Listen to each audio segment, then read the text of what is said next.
அனைவருக்கும் வணக்கம்.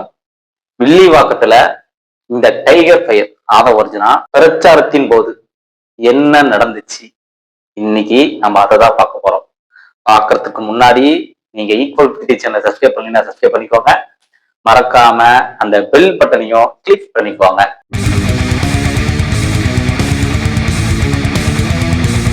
வில்லிவாக்கத்துல இந்த வளர்ந்த கெட்டவன் யாருன்னு கேக்குறீங்களா? டைகர் ஃபயர் அர்ச்சனா பிரச்சாரம் பண்ணிட்டு இருந்திருக்காங்க. இவன் பிரச்சாரம் பண்ணும்போது கண்ணாடி துண்டு அங்க கூடியிருந்த பெண்கள் மேல விழுந்துருச்சு. இந்த சம்பவத்தை யாரு பண்ணாலும் சரி அவனை விசாரணை பண்ணி அதற்கு உண்டான தண்டனையை கொடுக்கணும். ஆனா இந்த டைகர் ஃபயர் அர்ச்சனா என்ன சொல்லியிருக்கான்னு தெரியுங்களா உங்களுக்கு? அவன் என்ன சொன்னான்னு பார்த்துவோமா வீடியோல? இதோ உங்களுக்காக போடுறாக்கன்னு அந்த வீடியோவை. பெண்மணியோடைய ஷோல்டர் அடிச்சிருக்காங்க. திமுகவுடைய இந்த சதி திட்டத்திற்கு நாங்கள் குரல் கொடுப்போம். எந்த ஒரு ஆதாரமும் இல்லாம திமுக மேல பழிய போடுறான் இவன். இந்த டைகர் ஃபயர் அர்ச்சனா சொன்ன குட்டி ஸ்டோரி மாதிரியே என்னாலையும் ஒரு குட்டி ஸ்டோரி சொல்ல முடியும். அவசரம் இருங்க சொல்றேன். கண்ணாடி துண்டை தூக்கி வீசினது இந்த அர்ச்சனாவுடைய மிக நெருங்கிய கூட்டாளிகள். இந்த டைகர் ஃபயர் அர்ச்சனா அவனுடைய கூட்டாளிக்கு சரக்கும் கொடுத்து கையில காசும் கொடுத்து, நான் பிரச்சாரம் பண்ணிட்டு இருக்கும் போது கண்ணாடி துண்டை தூக்கி வீசுங்க, அந்த கண்ணாடி துண்டு என் மேல படாம கூட்டத்தில் இருக்கிற ஆண்கள் மேலையும் படாம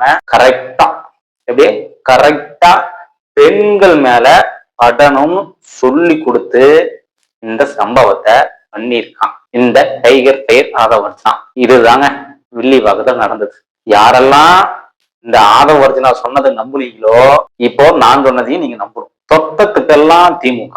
விஜயோட பொண்டாட்டி ஏன்டா தெரிஞ்சாங்கன்னு கேட்டா காரணம் திமுக. விஜய் ஏன்டா திரிஷா கூட சேர்ந்து சுத்திட்டு இருக்கா அப்படின்னு கேட்டா காரணம் திமுக. விஜய் ஏன்டா தற்குறி மாதிரி பேசிட்டு இருக்கான்னு கேட்டா காரணம் திமுக.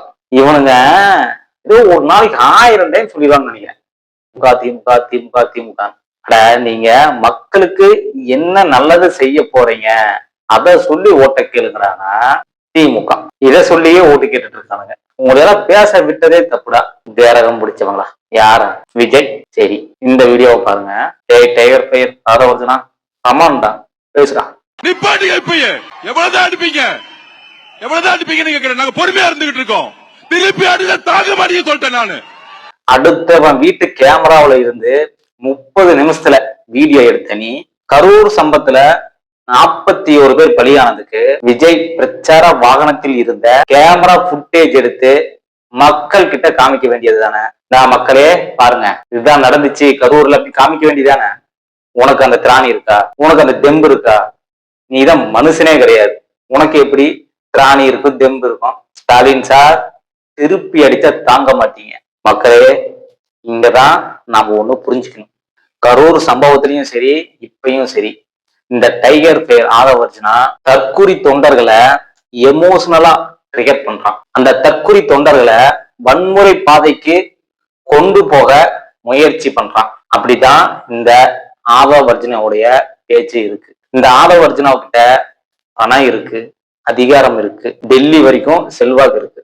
இவன் எந்த பிரச்சனையில சிக்கினாலும் அந்த பிரச்சனையில இருந்து இவனை வெளியே கொண்டு வரத்துக்கு ஆளுங்க இருக்காங்க. இவனுடைய பேச்சை கேட்டு உணர்ச்சி வசப்பட்டு வன்முறையில இறங்குனீங்கன்னா உங்களுடைய எதிர்காலம் கேள்விக்குறிதான்.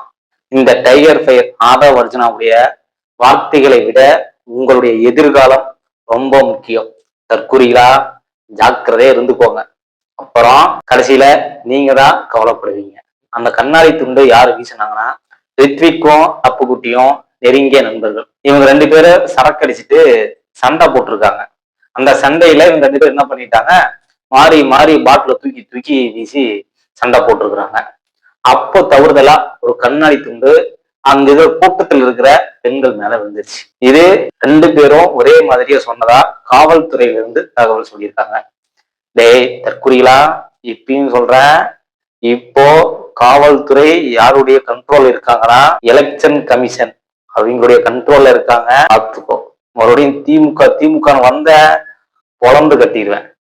அப்புறம் அந்த பசங்களோட மொபைலை செக் பண்ணி பார்க்கும்போது வால்பேப்பர்ல விஜய் அண்ணாவோட போட்டோ இருந்துச்சான். இப்ப பேசுக பார்க்கலாம். விஜய்க்கு பாதுகாப்பு வேணும்னு எதுக்குடா மணிப்பூர் ஆளுநருக்கு கடிதம் போட்டீங்க? ஏண்டா டேய், இது கூடவா உங்களுக்கு தெரியாதாடா?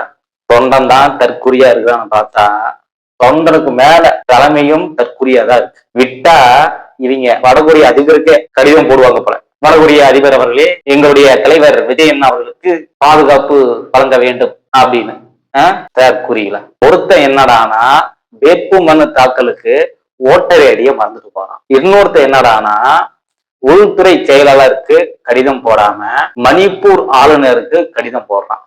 இவனுக்கெல்லாம் மேல ஒருத்தருக்கிறான். அவன் நீட்டை ஒழிக்கணும்னு குரலை கொடுத்துட்டு நீட் கோச்சிங் சென்டருக்கு 20 கோடி ரூபாய் கடனா கொடுத்துருக்கான். விளங்கிரும். எப்படி விளங்கிரும்? இந்த வீடியோ பாருங்க. பத்திரிகை நடத்துறான். இது பத்திரிகையா இல்ல வேற எதுமா? இது ஒரு பத்திரிகையா? இது பத்திரிகையா? இது எப்படி இந்த பத்திரிகை இங்கு கிழிக்கப்படுகிறதோ? திமுகவிற்கு முட்டு கொடுக்கின்ற, திமுகவிற்கு வாயை வாடகைக்கு விடக்கூடியவர்களே மக்கள். இவன் எதுக்கு அதை கிழிக்கிறான் தெரியுங்களா? நக்கீரன் பத்திரிகையிலிருந்து வெளிவந்த ஃபர்ஸ்ட் பக்கத்துல இருந்த ஒரு நியூஸ், அதையும் காமிக்கிறேன் பாருங்க. விஜய் பிரச்சாரம் பண்ணின அந்த பஸ்ஸுக்குள்ளார திருசா இருந்தாங்களா இல்லையா? இப்போ நக்கீரன் பத்திரிகை சொன்னது தப்புனே வச்சுக்கலாம். நீ என்ன பண்ணிருக்கணும்? நக்கீரன் பத்திரிகை மேல நீ கேச கொடுத்துருக்கணும். நீ கேச கொடுக்காம இந்த மாதிரி ஒரு மீட்டிங்ல இதெல்லாம் பத்திரிகையா அப்படின்னு சொல்லி நீ கிழிக்கிற அப்படின்னா அந்த பஸ்ஸுக்குள்ளார திருசா இருந்திருப்பாங்க தான் அர்த்தம். இப்ப நீ கேஸ் கொடுக்க பயப்படுற. ஏன் பயப்படுற? கேஸ் கொடுக்க வேண்டியதானே?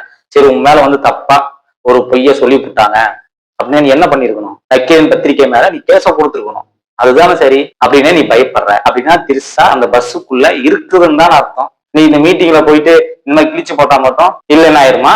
எனக்கு என்ன டவுட்னா அந்த பஸ்ஸுக்குள்ளார திருசா இருந்துச்சா இல்லையா? மக்களே, உங்களுக்கு தெரிஞ்சா கமெண்ட்ல சொல்லுங்க. நன்றி.